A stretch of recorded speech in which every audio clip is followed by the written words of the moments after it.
The world is evolving.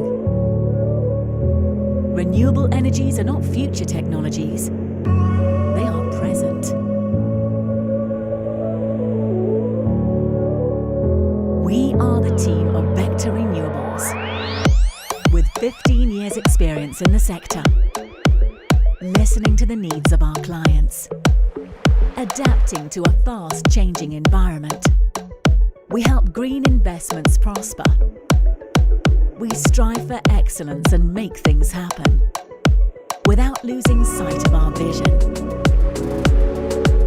Developing careers and facilitating work-life balance. Fostering talent and expertise.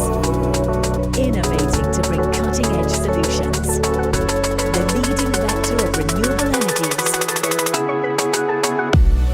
Vector Renewables.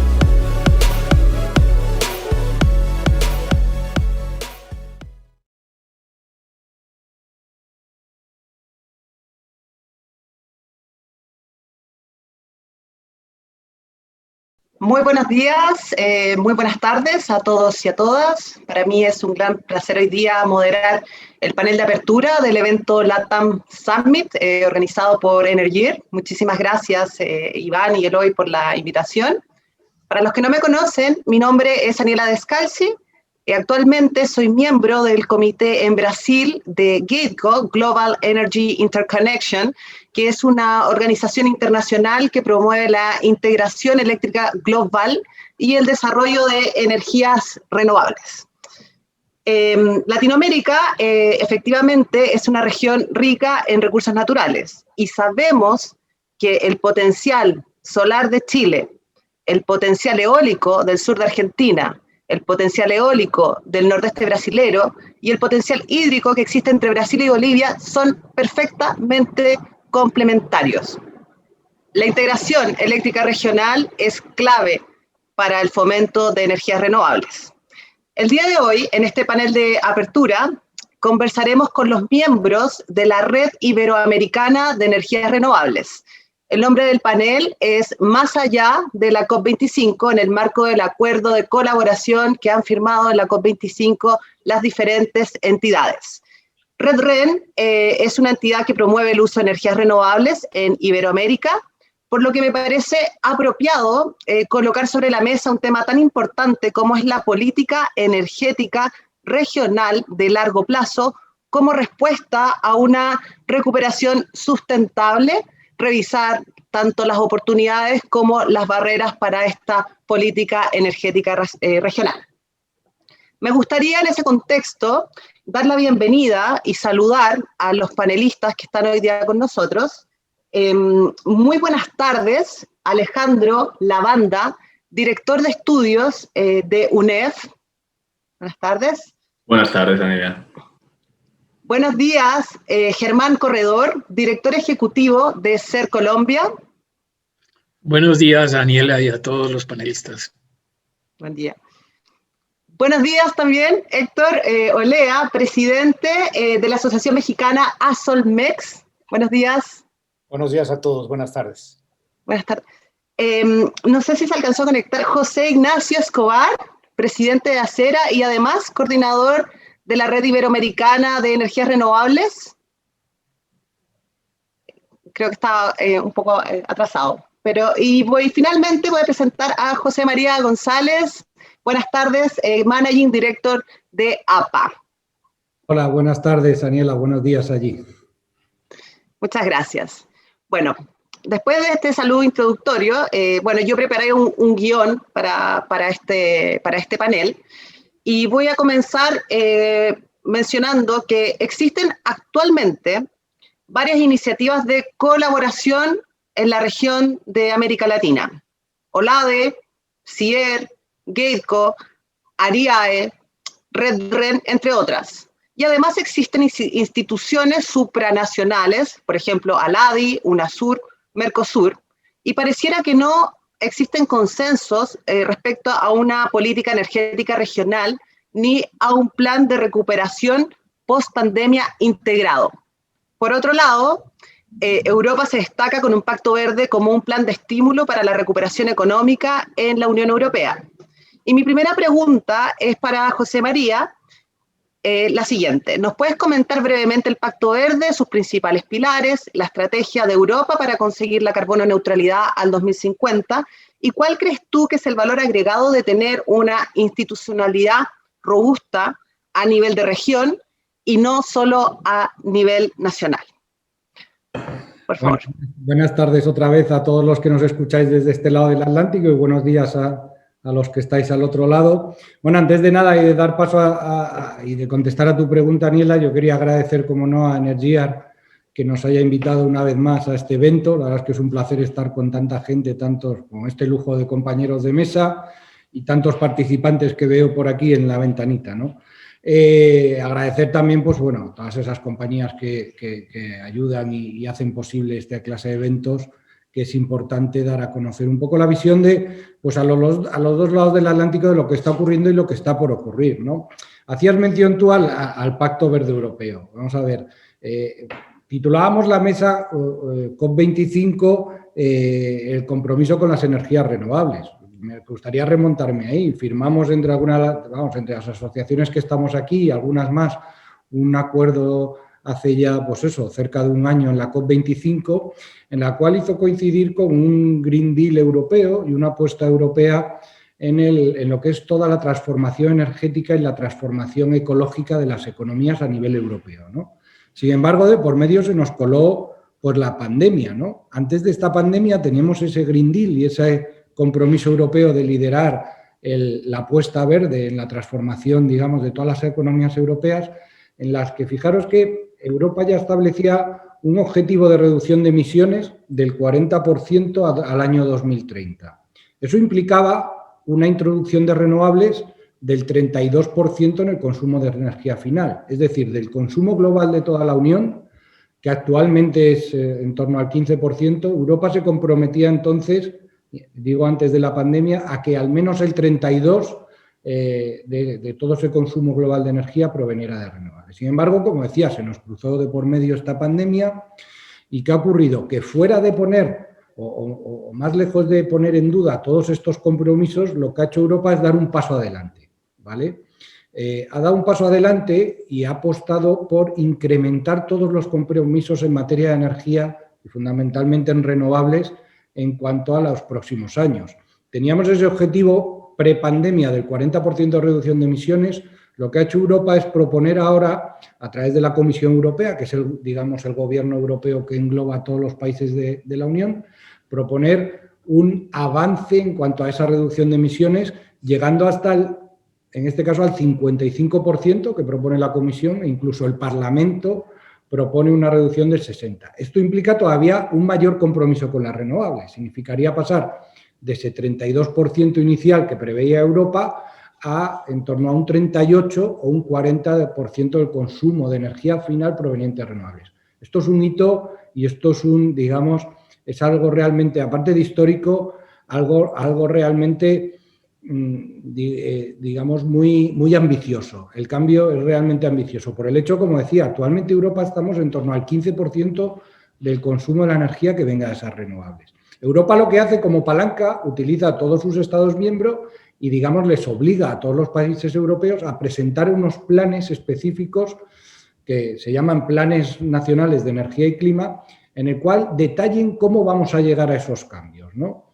Y cómo prevemos cambiar toda Europa y Europa lidere toda esta transformación verde. Y es ahí donde, por ejemplo, en el caso de España, España ha decidido apostar por ese 35% de consumo de energías renovables para el año 2030. Y en particular, en el caso de España se prevé que en el ámbito de la electricidad lleguemos a un 74% del consumo sea renovable. Actualmente España consume, imaginemos, del global de la tarta de energía, el 15,6% renovable.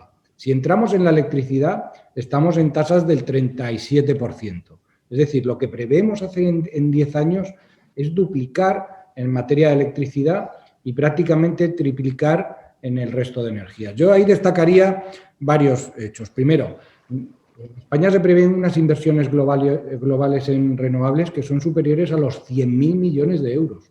Es una barbaridad y tenemos que hacer las cosas muy bien para, digamos, poder llegar a conseguir todos esos objetivos y a invertir de forma eficiente todos esos fondos. En este caso, fijaros que en el año 2019 en España se batió el récord absoluto de puesta en marcha de renovables. El año pasado en España se pusieron en marcha más de 7.000 megavatios de renovables, es decir, 7 gigas, fundamentalmente 4 gigas de energía solar fotovoltaica, menos de 2 gigavatios, menos de 3 gigavatios de energía eólica y algunas instalaciones de biomasa, otras de solar fotovoltaica en materia de autoconsumo, pero bueno, es decir, hemos, digamos, superado con creces el anterior récord que teníamos en España, que no llegaba a 4 gigavatios. Con esto, lo que prevemos de cara al futuro es no solo no dejar el aliento del apetito inversor que tuvimos el año pasado en España, sino de cara a los próximos 10 años mantener unas tasas de instalación de renovables en torno a 5 o 6 gigavatios año en el sector eléctrico. Esto, digamos, lo que os decía, esto es un objetivo muy ambicioso, un objetivo que requiere de mucha inversión, mucho atractivo desde el punto de vista de los gobiernos, desde las alianzas no solo europeas, sino a nivel nacional en España, que den señales a las empresas para invertir. Yo destacaría, y por ir acabando ya de esto, destacaría que deberíamos tenemos una serie de retos, no solo en España, sino en Europa, y yo creo que son a nivel global en todo el mundo, que son, primero, en materia de electricidad, debemos integrar todas estas renovables, que fundamentalmente las que prevemos es la entrada de energía solar fotovoltaica y eólica, debemos integrarlas con el almacenamiento de electricidad, al menos en España. En España todavía no tenemos un gran desarrollo o no tenemos a la vista un desarrollo de grandes centrales, por ejemplo, de bombeo hidráulicas que puedan dar ese soporte. Dependemos todavía de combustibles fósiles, fundamentalmente de ciclos combinados. Tenemos que ir también hacia la electrificación de toda la economía. Como veíamos antes, tanto en Europa como en España hay muchos consumos energéticos que no están electrificados y es ahí donde realmente tenemos mucho consumo de combustible fósil. Y yo diría también, pues, en el ámbito del transporte, fundamental el transporte, digamos, en cuanto al uso, pues, tanto transporte ligero, transporte, digamos, de vehículos ligeros o transporte pesado por carretera, transporte aéreo y transporte marítimo, es ahí donde realmente tenemos los retos para sustituir los combustibles fósiles por renovables. Ahora en Europa, no sé allí al otro lado del charco si está tan de moda, pero en Europa se está hablando mucho del hidrógeno y del hidrógeno verde como un vector energético poco más o menos que viene a solucionar todos los problemas. Tenemos que aterrizar un poco, aterrizar sabiendo que a día de hoy el hidrógeno, y menos el hidrógeno verde, no es competitivo. Hay que hacer inversiones en hidrógeno, evidentemente, para sustituir determinados combustibles. Pero hagámoslo de forma inteligente, ¿no? O sea, hemos visto desde hace años cómo se ha invertido muchísimo dinero, al menos aquí en Europa, por ejemplo, en la captura y almacenamiento de CO2, y hemos visto que no acaba de ser una solución eficiente. Pero bueno, yo diría que el hidrógeno tenemos que verlo de esa manera. Siempre como un vector energético que transforme consumos, digamos, sobre todo de gas y petróleo, y que ese hidrógeno que siempre sea verde, que el origen de producción de ese hidrógeno sea la crisis a partir de renovables. Pero son muchos temas, perdona, lo dejo aquí y si acaso entramos luego en el debate. Gracias, Aniela. No, gracias a ti por la súper completa respuesta, quedó súper clara. Ahí me gustaría solamente, aprovechando que está Alejandro, que también está en España, si podría complementar la segunda pregunta en referencia a cuál es el valor agregado a tener una institucionalidad robusta a nivel regional y no solamente a nivel nacional. Gracias, Aniela. Bueno, gracias por invitarnos. Ahí, justo respondiendo de forma concreta a la pregunta, ¿qué nos da Europa? ¿Qué nos permite tener? ¿Cuáles son las grandes ventajas de tener Europa? Pues justo ahora mismo en este contexto de los planes de recuperación se ve. Es decir, Europa, a través de los líderes europeos, en julio acordaron el plan de recuperación europeo con una dotación de fondos enorme. En concreto, para España la dotación era de 140.000 millones de euros, de los cuales 72.000 millones son subvenciones y 67.000 millones son préstamos aproximadamente. ¿Y qué nos dice Europa? Europa, para gastar estos fondos, nos dice, ustedes, Estados miembros, nos tienen que presentar un plan que tiene que estar alineado con la política de la Comisión. Es decir, tiene que estar alineado con la transición ecológica, tiene que estar alineado con la transición digital, es decir, con la digitalización y con la cohesión territorial. Es decir, ustedes nos plantearán, ustedes, Estados miembros, nos plantearán a nosotros, Comisión, cuál es su plan para gastar este dinero que hemos acordado entre todos repartirnos, y entonces nosotros acordaremos con ustedes este plan. ¿Cuál es el valor agregado de esto? Pues primero el liderazgo, es decir, la Comisión y el Parlamento y el Consejo Europeo sirven de liderazgo y tiran de los países que pueden estar más rezagados y empujan las posiciones más ambiciosas. Y además llegan a una posición de consenso. Y no solo eso, sino que comprueban que efectivamente los Estados miembros estamos ejecutando estos fondos de la manera que sea consistente con el proyecto de la Unión, con la estrategia de la Unión en su conjunto. Entonces, ese es el verdadero valor agregado. Y este ejemplo que ha sucedido con el plan de recuperación a nivel europeo, que se trasladará en los planes de recuperación nacional, es aplicable a cualquier otra cuestión de la política, digamos, regional. Las funciones de las instituciones europeas, finalmente, son esas, la del liderazgo, la de la colaboración y, sobre todo, y también una parte de fiscalización. Comprueban que, efectivamente, nos estamos saliendo de la línea marcada y que estamos siendo buenos estudiantes, estamos gastando bien el dinero y que estamos, digamos, fomentando las líneas estratégicas que nos interesa fomentar. Nosotros en Europa no tenemos esos, al menos no tanto, esos grandes recursos energéticos que hay en Sudamérica. De hecho, y vemos las renovables como una grandísima oportunidad para aumentar nuestra independencia energética, para generar, digamos, crecimiento de la economía y generar empleo. Y eso es lo que, por suerte, desde el sector renovables llevamos mucho tiempo, y José María lo sabe bien, practicando este discurso que no existe, que fomentar las renovables es fomentar el crecimiento de la economía, fomentar el empleo, y la mejor noticia de este plan de recuperación y de que el COVID ha traído un aumento de la ambición en esta transición energética, significa que ahora existe un consenso sobre que esto es cierto, que las energías renovables son motor de crecimiento y motor de recuperación económica. Perfecto, clarísimo. Muchas gracias. Me gustaría también conocer, ya habiendo escuchado, digamos, la experiencia de la Unión Europea, de la recuperación sustentable, del Pacto Verde y de la institucionalidad que tienen ellos en Europa, robusta, fuerte, no como la que tenemos nosotros aquí en la región, que son más débiles. Una pregunta para Héctor, primero, y después Germán, es la siguiente. ¿Cómo Latinoamérica, a través de RedRen, podría implementar un enfoque similar a lo expuesto por José María y Alejandro? Es decir, unir los esfuerzos en orden de coordinar iniciativas a nivel regional y no solo como recuperación post-pandemia, sino que también considerando que hay que tener una respuesta adecuada ante la amenaza del cambio climático. Héctor, por favor. Sí, muchas gracias. Gracias por la invitación a este foro. Sin duda, el estar unidos en tiempos de crisis, ¿no? Ahorita tenemos una crisis sanitaria, ¿no? Pero, por ejemplo, en México también tenemos una crisis política donde las políticas energéticas son contrarias a las energías renovables, ¿no? Entonces, en estos momentos de crisis, ya sea sanitaria o política, lo que debe de predominar es la unidad, ¿no?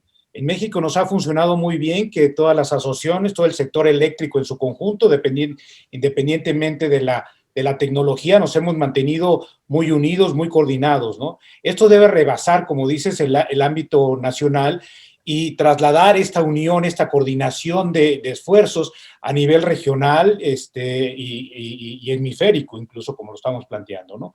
Pero es muy importante esta unidad regional que muchas veces está, o hasta ahora ha sido ausente, ¿no? Y qué bueno que ante estas crisis, principalmente sanitaria, pues respondamos a estas contingencias de una manera en la dirección correcta, que es fortalecer la unidad de los distintos sectores nacionales, ¿no?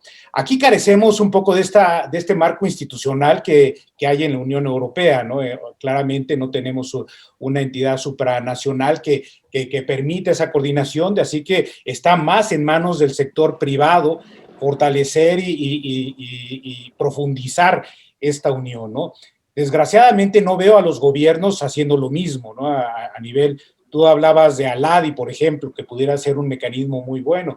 pero no veo que haya ninguna iniciativa en ese sentido. Así que por el momento tendremos que ir liderando esta coordinación y esta unión a nivel del sector, a nivel regional, pues a través de iniciativas de la inversión privada, de asociaciones privadas, como lo estamos haciendo, ¿no?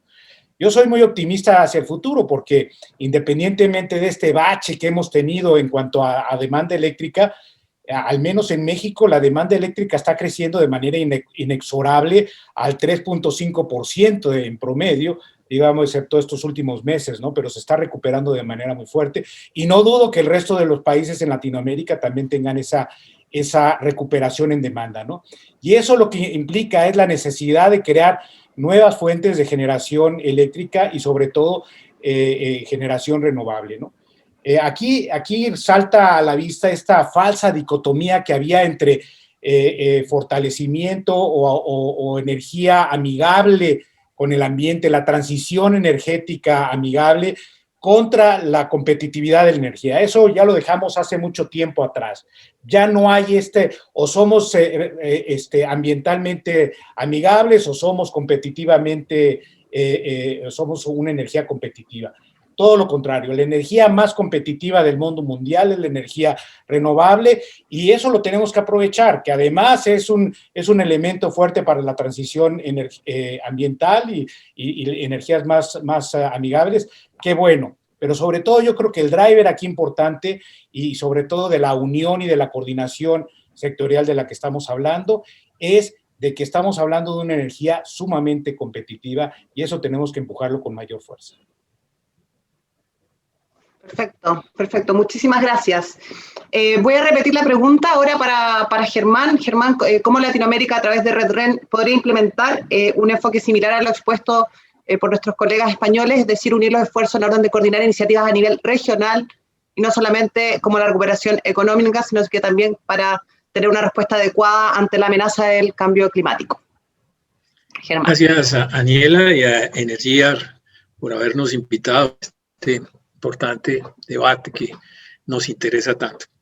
Mira, yo creo que RedRen es una iniciativa muy importante. Indudablemente el lograr que las asociaciones que agrupan a todas las empresas que estamos o que están impulsando a nivel de cada país la penetración de las fuentes renovables y poder coordinarnos y poder tener intercambio de información, de experiencias, conocimientos, es ya un paso gigante. Sin embargo, estamos todavía muy lejos desde el punto de vista institucional del caso europeo. La Unión Europea tiene una institucionalidad muy fuerte de muchos años que permite a nivel supranacional definir políticas que son de obligatorio cumplimiento. Nosotros no tenemos en Latinoamérica ninguna entidad, o las entidades de tipo político multilaterales no tienen esa capacidad de definir políticas obligatorias y mandatorias en estas materias. Te contamos, sí, con algunas instituciones gubernamentales como la Organización Latinoamericana de Energía o la ADE, donde participan los gobiernos, pero que tampoco tiene un papel demasiado preponderante para definir políticas. De suerte que esa falta de institucionalidad y los otros organismos que hay a nivel privado, como tú mencionabas, la CIER u otros, pues tienen un ámbito un poco más reducido. Pero yo creo que estas redes y el hecho de ponernos en contacto y el hecho de intercambiar ideas y experiencias, estamos empezando, llevamos un año en esta red, yo creo que va a ser posible que muchos de los temas se puedan profundizar y sobre todo tratar de que a nivel de cada país los gobiernos tomen acciones cada vez más fuertes en pro de la penetración de las renovables. Yo creo que esa labor sí la podemos hacer desde el sector privado, desde esta red, y va a ser un paso importante, desde luego, en ese rumbo que queremos. Lo que va a ser difícil es definir metas, como lo hace Europa, definir unos porcentajes de penetración a nivel latinoamericano, salvo ejercicios que podamos hacer a nivel académico para mostrarle a los gobiernos y tratar de que esas metas se puedan adoptar. De todos modos, no me cabe duda de que esta red va a jugar un papel importante. Tenemos realmente mucho entusiasmo por trabajar conjuntamente y yo creo que el futuro va a ser mejor en ese sentido, en poder coordinarnos y poder tener mayor influencia, sobre todo en la definición de la política pública a nivel regional. Perfecto, perfecto. Y perfecto el tiempo también, Germán. Muchas gracias. Voy a saltar a otro tema ahora. Ya dijimos que la política energética regional sin duda es un tema a colocar en las agendas políticas de nuestros países. Y el sector de energía renovable puede ser un segmento que la promueva. En la región, además de transitar energéticamente hacia las energías renovables, con fuerte penetración de eólica y solar, estamos teniendo cambios importantes a nivel político. En Chile, por ejemplo, el pasado 25 de octubre, el 78% de la población ha votado por una nueva constitución. Además, en términos energéticos, Chile ha impulsado de manera ejemplar las energías renovables con sistemas de cuotas, licitaciones, precio estabilizado para generación distribuida, net billing, entre otras. Y aquí me gustaría preguntar para José Ignacio lo siguiente. ¿Crees que la carbono neutralidad es una materia de Estado que deba ser fijada en la nueva Constitución para evitar que sean políticas públicas cambiantes de cada gobierno? Y si fuera así, ¿cómo tú lo plantearías? Y voy a hacer una segunda pregunta para que puedas distribuir el tiempo. ¿Qué más está haciendo Chile, además de todo lo que yo mencioné anteriormente, en términos de modernización del sector eléctrico y descarbonización? José Ignacio. Gracias, Daniela, y muchas gracias por la invitación aquí a Energier. Primero que nada, saludo a todos los colegas de RedRen. Estamos muy orgullosos de esta red y esperamos que siga creciendo día a día y impulsando las renovables y la sostenibilidad en todos nuestros países. A ver, respecto al tema constitucional, sin ser un experto abogado constituyente, evidentemente estoy 100% seguro que hay muchísimas materias relacionadas a la sostenibilidad, al cuidado del medio ambiente, a garantizar la salud de las personas, que son evidentes materias que tienen que estar en la Constitución. El detalle de cómo se redactan finalmente esos elementos que de alguna forma definan, ¿cierto?, los lineamientos estratégicos que va a tener nuestro país a largo plazo son fundamentales. Creemos que en ese sentido las renovables son de alguna forma uno de los pocos elementos que hoy en día genera unión entre los chilenos. Estamos viviendo una situación social polarizada, lamentablemente, pero gracias a Dios los elementos que de alguna forma construyen, ¿cierto?, todo lo que venimos empujando desde la asociación, desde Acera y desde RedRen, son elementos de unión y son puentes que generan diálogo, que generan comunicación, y en ese sentido las energías renovables, como te decía, el cambio climático, la sostenibilidad, la resiliencia, que también son palabras que se empiezan a escuchar cada día más acá en la sociedad. Sin duda que parte de ellos podrán estar, ¿cierto?, redactados en la nueva Constitución, pero estoy seguro que si es que no es así, muchos de esos elementos van a estar en materias de profunda discusión, no solamente, digamos, a nivel de la Asamblea Constituyente, sino que también en las campañas presidenciales, por ejemplo, que vienen ahora en las elecciones del próximo año. Tenemos un año 2021 muy activo, con muchas elecciones de gobernadores, de alcaldes, de nueva Constitución y de presidente. Así que es un año donde básicamente estamos transformando nuestro país, ojalá en un país mejor, más justo, ¿cierto? Y eso, la sangre que va a alimentar ese nuevo Chile va a ser la sangre que fluya, ¿cierto?, de energía renovable, para que pueda también no solamente descarbonizar nuestro sector, sino que también ayude a descarbonizar el resto de los sectores que han estado recién comenzando esta transición en Chile, como por ejemplo el transporte, la minería, etcétera. Así que sí, yo estoy bastante optimista de que, como te digo, estos elementos se contengan en cierta forma en la Constitución. Y respecto a qué es lo que está pasando en particular el sector eléctrico, efectivamente hay una serie de elementos que han ido empujando esta transición que ha tenido Chile. Pasamos de un poquito más de 3.000 megawatts de capacidad renovable instalada hace 5 años, hoy en día tenemos el doble, hemos duplicado la capacidad en 5 años. Creemos que la transición va a seguir a ese ritmo, deberíamos estar viendo duplicar nuestra capacidad instalada renovable más o menos entre 4 a 6 años, por lo tanto deberíamos estar mirando hacia el 2030 con más de un 70% de la energía renovable proveniente de tecnologías no convencionales y probablemente, ¿por qué no aspirar a ser uno de los primeros países del mundo a ser 100% renovables antes del año 2040. Ese es un poco el mapa del roadmap que está planteando Acera. Queremos que es totalmente técnica y económicamente factible para el sistema, sobre todo si empezamos a incorporar elementos de tecnologías renovables, por ejemplo, como la termosolar, la geotermia, que proveen energía base, y por supuesto el almacenamiento en todas sus formas, que también está poco a poco entrando en Chile. Así que estamos muy optimistas, creemos de que existen todavía ciertos elementos que tenemos que ir corrigiendo.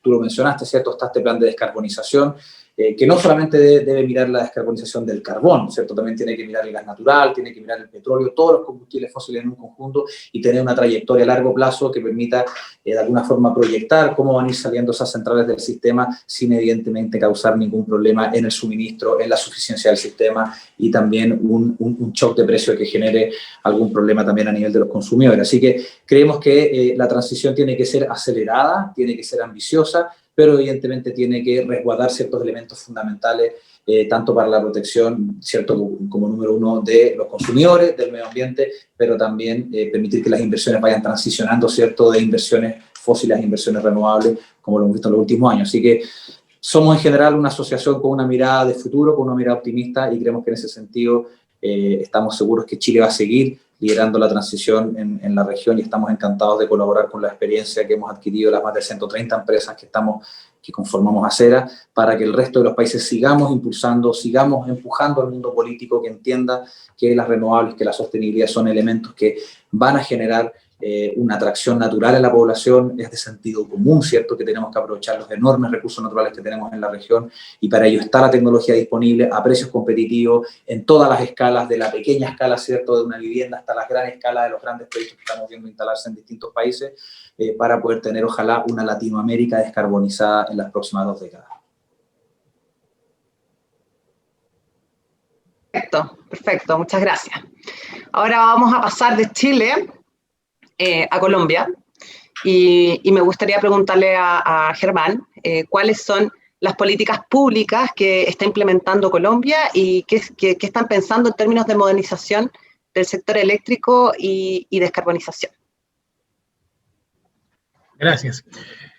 Mira, nosotros en Colombia no empezamos hace tanto tiempo como lo hizo Chile con el tema de las renovables. En realidad, el impulso que da inicio a este proceso de renovables en Colombia se da con la ley 1715, que es del año 2014, pero que su proceso de reglamentación es realmente del 2018. Dura 4 años ese proceso. Y a partir de ahí yo creo que se inicia de verdad digamos, el camino de penetración real de las renovables. Se inicia fundamentalmente con la instalación en un número interesante de proyectos de pequeña y mediana escala de autogeneración, y el año pasado con la subasta de energías renovables que adjudicó cerca de 2.000 megavatios de proyectos de energías renovables que deberán estar listos a finales del año 2022, comienzo del 2022 y finales. Hay dos etapas. Esos proyectos que ya son, digamos, de gran tamaño, serán los que de verdad empiezan a mostrar la transformación de la matriz eléctrica.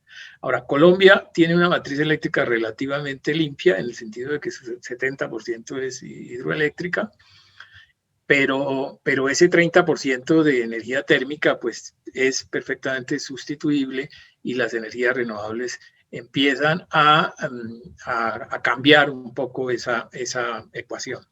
Eso por el lado general del potencial y de la política hacia futuro. Adicionalmente, a partir de la pandemia, el gobierno ha tomado las energías renovables como un pilar de la reactivación y ha anunciado una nueva subasta para el primer semestre del año entrante, lo cual seguramente nos llevará a que a finales del 2022 ya no solo tengamos estos 2.000 y tantos megavatios de proyectos grandes, sino posiblemente el doble de estos. Entonces, estamos en una etapa, en una política de Estado ya en que se ha considerado que las renovables es un pilar fundamental, no solo de los temas ambientales y de sostenibilidad, sino de la reactivación económica. Por otra parte, en el caso del sector eléctrico, el mercado, nosotros contamos con un mercado bastante desarrollado, diría yo, pero se están haciendo adecuaciones para facilitar la penetración de las energías renovables. El año entrante seguramente se definirá un mecanismo de mercados intradiarios, un mecanismo de remuneración de servicios auxiliares. Se está trabajando en el tema de almacenamiento para impulsar también esta posibilidad. Y todo esto en conjunto yo creo que moderniza el mercado y le da apertura a las energías renovables. Adicionalmente, digamos, el tema de la digitalización y el tema de la modernización en sí del servicio también avanza. En Colombia se definió a partir de un decreto gubernamental la obligación de que en el año 2030 el 75% de los medidores sean inteligentes. Esto posibilitará indudablemente mecanismos de comercialización de energía mucho más eficientes, más ágiles, y yo creo que ahí estamos en un proceso de cambio interesante, en donde el Estado ha asumido como papel y una política fundamental dar impulso a este proceso.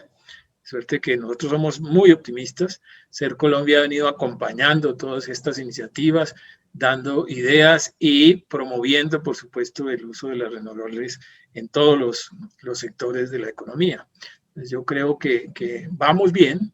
Obviamente estamos en las etapas iniciales, nos falta mucho por hacer, pero yo creo que las ideas están claras. Incluso a nivel de hidrógeno ya se está trabajando en hacer una hoja de ruta para definir las políticas a futuro, porque yo creo que ahí, si bien es cierto, hay que tomarlo con cautela y demás, de todos modos hay una posibilidad incluso para potenciar aún más el uso de energías renovables para producir hidrógeno verde.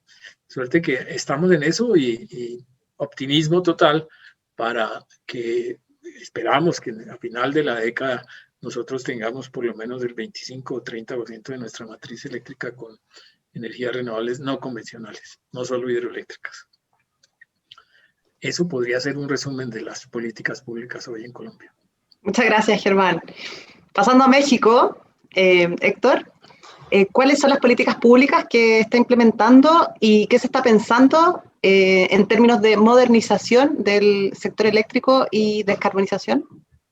Pues aquí más bien son, las políticas públicas son contrarias a la descarbonización. Vamos un poco de reversa después de venir de un periodo muy profundo de una reforma energética que daba las condiciones propicias para un despegue de la inversión privada y de la energía renovable en México. Entonces, más bien lo que estamos viendo aquí es un backtracking de ese tipo de políticas, muy empujado por el exceso de combustóleo en México. En México hay un exceso de producción de combustóleo de altísimo azufre que no tiene un mercado internacional y que tiene que ser repartido o reubicado en territorio nacional para aprovechar ese combustible. Entonces, pues más bien un poquito vamos para atrás, falta que el gobierno decida o defina más bien el rol que debe de jugar la inversión privada en todo este rompecabezas energético en México, y pues estamos a espera de esa definición. Yo también, al igual que Germán, soy optimista porque se necesita un sector energético que sea competitivo, que sea fuerte, que pueda proveer la energía a todos los mexicanos que se requiere, de manera amigable con el ambiente, sería ideal, competitivo, es fundamental, y ahí es donde pues la inversión privada puede complementar los esfuerzos del Estado, no sustituir, pero sí complementar los esfuerzos del Estado para tener un sector energético más competitivo y más amigable con el ambiente. Así que pues estamos más bien a la espera de esas definiciones, de esos roles que debe jugar el sector privado. Las instituciones, el marco institucional y regulatorio está ahí, pero desafortunadamente pues no hay una plena certidumbre de cuál será estas definiciones que deberá tomar el gobierno en los próximos, digamos, meses. Perfecto. Muchas gracias. Estoy viendo que tenemos más de 170 conectados y los invito a hacer preguntas. Yo creo que va a quedar espacio para hacer una sesión de Q&A. Y voy a tomar el gancho que hiciste, Héctor, respecto a la financiación y la importancia del sector privado. Y tengo una pregunta para Alejandro en ese sentido. Se ha hablado que para abordar la amenaza del cambio climático será necesario que los gobiernos implementen paquetes de recuperación sustentable que utilizan gran cantidad de recursos públicos. Con el ejemplo de la Unión Europea y las limitaciones fiscales de nuestra región latinoamericana, ¿cuál sería tu recomendación para estimular la recuperación sustentable y las inversiones en energía renovable? Alejandro. Gracias, Aniela. Hay una frase que me gusta mucho, que es que antes de la pandemia, la mayor amenaza a la que se enfrentaba el ser humano era la crisis climática, y después de la pandemia también. Es decir, otra cosa es que ahora es verdad que estamos ocupados en otras cuestiones de corto plazo que tenemos que solucionar, unas crisis sanitarias muy fuertes y mundiales además, pero en el fondo eso sigue estando ahí. Entonces la recuperación solo puede ser sostenible, solo puede basarse en el aumento de la ambición en la lucha contra el cambio climático y en el desarrollo de más renovables. Efectivamente, eso nos lleva a la pregunta de cómo se financia todo eso, qué modelo escogemos, qué modelo nos asegura que vamos a cumplir con la urgencia de esta transición energética. Pues ahí lo que yo entiendo que al final es que el sector público tiene que ejercer de eliminar las certidumbres posibles que existan en el mercado. No necesariamente es el que tenga que ser el garante ni el ejecutor de estas inversiones, pero simplemente ejerciendo su labor de planificador central, realizando una política consistente, un marco regulatorio estable y, en los casos que sea necesario, intervenir a través de medidas de estímulo que, sobre todo, fomenten la colaboración público-privada. Al final, en el caso del Plan de Recuperación español, lo que al final se propone es que la inversión pública ejerza un efecto tractor sobre la privada. Es decir, no se puede pensar que ponemos a un montón de personas trabajando en algo que no tiene ningún incentivo para el sector privado. No, tenemos que hacer la recuperación participando. El sector público tiene que participar en aquellos sectores que sean de valor añadido, que sean sostenibles, que estén relacionados con las energías renovables o con la industria de bajas emisiones, como es el caso también en España. Hay una gran industria de manufactura de productos asociados a las energías renovables, a la energía eólica, a la energía fotovoltaica, a la energía termosolar. Esto, al final, son el tipo de aportaciones que tiene que hacer el sector público: definir una hoja de ruta, intentar reducir la incertidumbre para que el sector privado pueda realizar sus inversiones libremente. Ahora mismo existe flujo de capital, es decir, los agentes del sector privado pueden acceder al capital en unas condiciones muy competitivas e incluso baratas. Lo que necesitan es la certidumbre del regulador, que les diga: esto va a ser nuestro plan a largo plazo, esto va a ser nuestros objetivos, si es en el caso de renovables, pues de despliegue de tanta potencia, si es en el caso de construcción de plantas fotovoltaicas, por ejemplo, pues que nos digan vamos a querer construir tantas plantas en los próximos años. De esa manera, los agentes del sector privado, los fabricantes de paneles, los fabricantes de seguidores, de inversores, pueden decir: bueno, pues yo tengo la certidumbre de que esto se va a celebrar, de que esto se va a desarrollar en este ritmo y con estos plazos, pues yo puedo dimensionar mi instalación, crecer o contratar gente para estar dispuesto y preparado para este camino, para este roadmap.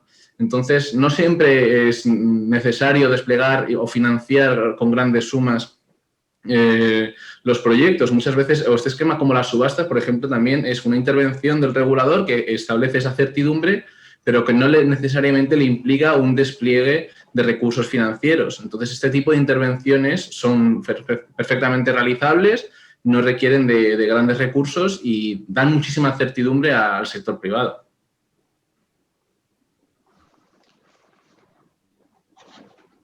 Perfecto.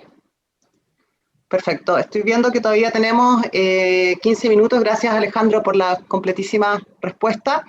Y voy a hacer ya para aprovechar los 15 minutos que nos quedan, una última pregunta para José Ignacio, y que me gustaría que todos ustedes participaran, que es, en el fondo, después de haber tenido este panel y haber conversado de la importancia de actuar como región y unir esfuerzos, ¿cómo ustedes plantearían la estrategia de largo plazo y de corto plazo de RedRen y cuáles serían tus consideraciones finales del panel, José Ignacio, por favor?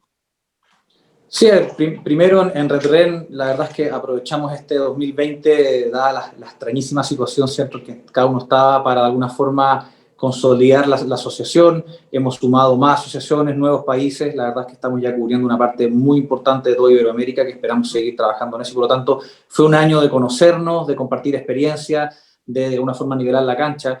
Y por lo tanto, lo que esperamos como red, a partir de ya que se liberen las fronteras, que podemos realmente empezar a movernos un poquito más, evidentemente impulsar una agenda climática común. Ojalá con mucho apoyo político, ¿cierto?, que es fundamental en mercados regulados como el nuestro, y por lo tanto esperamos que esa agenda, ¿cierto?, iberoamericana de impulso y de recuperación verde, podamos conversarla y podamos discutirla con todos los estamentos políticos y públicos que hayan en los distintos países de la red. Así que esa será, yo diría, la principal misión, junto también, evidentemente, a todo lo que es la difusión y la promoción de eventos y seminarios relacionados a las energías renovables, al cambio climático, a la sostenibilidad. Yo diría que son los principales ejes. Y en el largo plazo, bueno, yo creo que en el largo plazo está claro. Sería extraño no pensar de que todos los países que componen la red iberoamericana, y así como todos los países hoy en día del mundo, toda la sociedad, está esperando que finalmente tengamos una clara trayectoria de abandono de los combustibles fósiles. Evidentemente el planeta no puede esperar más y por lo tanto tenemos que tener políticas de largo plazo que permitan tener una clara visión hacia dónde queremos llegar como países. En el caso de Chile, la política que hoy en día hemos escuchado, ¿cierto?, públicamente, es que queremos ser carbono neutral en 2050, creemos que se puede más que eso. Evidentemente el mundo privado está demostrando, ¿cierto?, con conocimiento, con desarrollo, con tecnología y con muchísimo capital, de que se pueden hacer las cosas más rápido. Muchas empresas socias de acera están hoy en día con planes acelerados de descarbonización, con planes acelerados de sustitución de combustibles fósiles por otros combustibles, como por ejemplo el hidrógeno, ¿cierto?, que ya se comentó.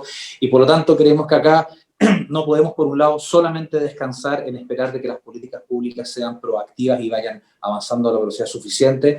Creo que ese es un camino que tenemos que sin duda empujar, pero tenemos que también, por un lado, concientizar a la población de qué significa esta transición. Tenemos que cambiar los hábitos de consumo de la gente también. No podemos seguir de alguna forma consumiendo de la forma como estamos consumiendo energía, con la cantidad de desperdicio que tenemos. Eso también aplicaría, por ejemplo, al mundo de los alimentos, la forma como nos estamos transportando. Nosotros escuchamos con un poco de pena, ¿cierto?, cuando en Chile, en Santiago sobre todo, se volvió a la normalidad del tráfico, producto que ya se habían desconfinado algunas comunas. Bueno, ojalá que nunca hubiésemos vuelto al nivel de tráfico que teníamos en Santiago. Lo mismo va a pasar en las grandes urbes, ¿cierto?, en Latinoamérica o en Madrid. Ojalá que la gente cambie su hábito de transporte. Usemos transporte público, eléctrico, ¿cierto? O aprovechemos estas instancias, por ejemplo, digitales, para evitar transportarnos. Ese tipo de cosas, cambiar los hábitos de la gente también es importante. Y el tercer elemento, ¿cierto?, es el mundo privado. Las empresas tenemos que demostrar que nosotros estamos absolutamente a favor de incorporar tecnologías bajas en carbono en todas nuestras actividades. Está la tecnología a costos competitivos, ya lo dijeron, ¿cierto?, Enapa y Alejandro también. Hoy en día las energías renovables no son un antónimo de economía, no son un antónimo de una forma de un gasto excesivo. Hoy en día apostar por las renovables en el mundo privado es apostar por el largo plazo, es apostar por una forma, ¿cierto?, de producir productos y servicios bajos en carbono, más resilientes, más sustentables y con mejor aceptación de los consumidores. Por lo tanto, yo diría los tres elementos: el privado, el público y el social. Tenemos que trabajarlo en conjunto a largo plazo para realmente apuntar a esta agenda ambiciosa de tener países carbono neutrales antes del año 2040. Y justo lo decía José Ignacio, yo creo que debemos de colocar a RenRen en su justa dimensión, ¿no? No podemos llenarlo de cosas, porque entonces ni uno ni el otro, ¿no? Como luego pasa, ¿no? Creo que hay mucha de la agenda renovable que cada quien tiene que hacer localmente, a nivel nacional, pero debemos usar a RenRen como una voz, como una fuente de información, ¿no? Cuando cite RenRen que hay 20,000 megawatts de capacidad instalada de renovables en la región, ese sea el dato preciso, ese sea la fuente precisa, sea la voz que está citando de manera autorizada, es la difusión de datos importantes en la región, ¿no? RenRen no puede ser alguien que haga 1000 cosas, tiene que tener una función muy particular, y yo creo que de todas las que mencionaba José Ignacio, debe ser esa voz autorizada, esa fuente autorizada que da datos y desmitifica información que confirme información o que profundice en una información que a veces es cuestionada. Entonces, creo que si logramos posicionar a RenRen como esa fuente de información, como esa voz de las energías renovables en la región, por mí yo me daría más que satisfecho. Perfecto, muchas gracias. José María, ¿algo que comentar? ¿Algunas consideraciones finales del panel? Bueno, coincidir con lo que acaban de decir mis compañeros, José Ignacio y Héctor en particular, sobre la red. Y yo diría, bueno, que aprovechemos las sinergias de cada uno de nosotros, ¿no? Somos muchos en la red, son muchas experiencias, para bien y para mal, ¿eh? Ojo, pues, por ejemplo, España, como sabéis muchos de vosotros, hemos sido un caso de éxito y una regulación que copiar en muchos casos. Sin embargo, también hemos sufrido lo contrario, de hacer cosas mal en materia de renovables, sobre todo derivado de las políticas, digamos, equivocados, falta de gobernanza y demás. Yo diría que, bueno, por acabar, oye, ha llegado el momento de las renovables, eso seguro. Gracias a Dios ya tenemos ese consenso, tanto a nivel político, a nivel institucional, a nivel empresarial, que no es difícil. Sabéis que, bueno, hemos sufrido, digamos, el sector renovable desde hace muchos años el ataque de otros sectores económicos, del propio sector energético, pero bueno, ya hay un consenso globalizado incluso a nivel social de la apuesta por las renovables. Yo insistiría en la fuerza y el poder que tiene toda Iberoamérica en cuanto a región rica en recursos renovables. Toda Iberoamérica, ya os digo, los recursos naturales son envidiables y en el caso de España, digamos, es el país europeo con mejores recursos renovables y estamos obligados a explotarlos, si no sería absurdo. Pondría también el toque de atención en preocupaciones. Oye, ahora todos los mensajes son buenos, de ánimo, de impulso, comentaba Alejandro, y es así, hay capital disponible, capital y fondos de inversión dispuestos a entrar en el sector, pero también tenemos que poner cierta cordura en, oye, vamos a hacer todo esto de forma inteligente, vamos a hacer una buena regulación, evitemos amontonamientos, acompañemos toda la entrada de renovables de la salida de otras tecnologías, porque si no, no tiene sentido. También evitemos los famosos vertidos, curtailments que se pueden dar, y ese marco regulatorio y marco económico que debe regir las renovables, que de verdad lances mensajes, o sea, señales a largo plazo para que todo ese capital y todo ese esfuerzo, tanto humano como a nivel empresarial, tenga seguridad en este sector. Seguridad jurídica, que es lo que necesitamos como empresarios para seguir invirtiendo. Evidentemente estamos en el sector de futuro, ¿no? No solo el hecho de que, bueno, cuidamos el medio ambiente, el planeta, y nuestras empresas son privilegiadas por ello y nos ayudan, sino por también que si hacemos todo esto bien, lo mejor de todo junto a este tema ambiental y la sostenibilidad es que la energía y el coste y el acceso a la energía debe ser mucho más barato que el actual. Y eso debemos hacerlo con inversiones inteligentes y del lado de los políticos a nivel pues tanto nacional como global y regional debemos cooperar para dar esas señales de firmeza y poderío en la regulación. Perfecto, Sí, voy a dar la palabra, exacto, a Germán para escuchar las últimas consideraciones. No, yo quería concluir, me parece muy, muy importante lo que ha dicho José Ignacio y José María. Es decir, estamos en el momento de las renovables, llegaron para quedarse, pero hay que tener toda el cuidado, la vigilancia para que todo el proceso de regulación, de normatividad, se haga de una manera ordenada y tomando en cuenta las realidades propias de cada país y de cada mercado, ¿no? En el caso colombiano, aquí se ha planteado un proceso de transformación que implican cambios que yo creo que están bien enfocados de manera gradual y que hay que estar vigilantes para no cometer errores que ha habido, indudablemente hay que aprender de las lecciones que nos dejan otros países. Pero yo creo que lo que falta por hacer es muchísimo.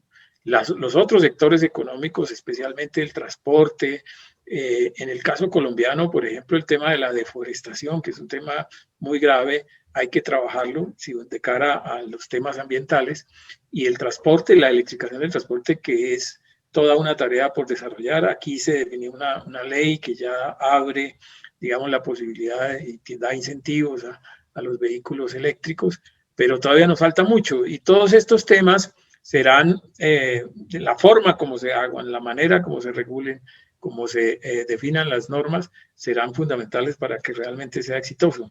Y yo creo que hay que estar, y la labor de la asociación, la labor de la red, de Red, es precisamente tratar de impulsar a través de buena información, como lo dice Héctor, a través de intercambio de experiencias, impulsar que las cosas se hagan de la mejor manera. Creo que esa es la tarea fundamental que nos compete a todos nosotros. Perfecto, muchas gracias. Nos quedan 4 minutos, así que no sé si vamos a alcanzar a responder las preguntas, pero supongo que Energir las puede compilar y después enviar para las personas que preguntaron. Alejandro, me gustaría escuchar tus consideraciones finales del panel que hemos tenido.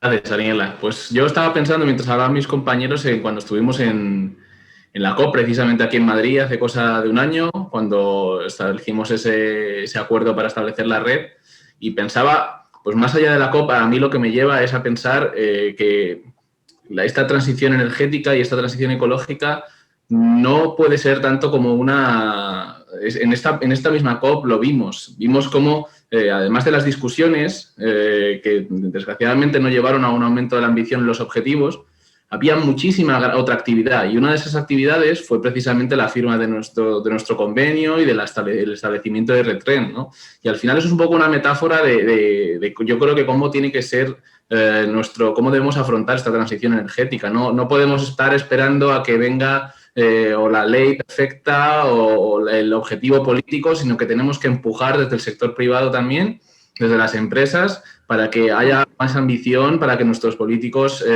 digamos, establezcan objetivos más ambiciosos, para que adapten los marcos regulatorios y que el desarrollo se realice de forma ordenada y, en general, para que creamos un estado de opinión y de empuje a esta transición desde el sector y este tipo de redes y organismos supranacionales que, si no existen, pues ya los creamos nosotros y nos ponemos a discutir como en este evento y a generar pues eso, fuerza para este mensaje, para que llegue y para que llegue tanto hacia abajo, hacia toda la sociedad, digamos, a nivel horizontal, como llegue a nuestros políticos, a nuestros policy makers, nuestros decisores, para que tengan la ambición suficiente para llevar esto a cabo. Perfecto. Bueno, el último minuto que nos queda y para cerrar el panel, yo tomé 3 puntos. Durante la pandemia, nuestro sector ha demostrado ser resiliente. Un evento de tal magnitud trasciende a lo puramente nacional. El mundo post-pandemia nos exige más cooperación e integración regional, nuevos sectores estratégicos y mayor productividad. Y para cerrar, voy a tomar unas palabras que dijo Héctor, que me gustaron mucho. Debemos estar unidos en tiempos de crisis. Muchas gracias y con esto ya cerramos el panel. Muchas gracias. Un placer haber compartido con ustedes. Gracias. Cuídense. Gracias. Y los invito a entrar en el siguiente panel.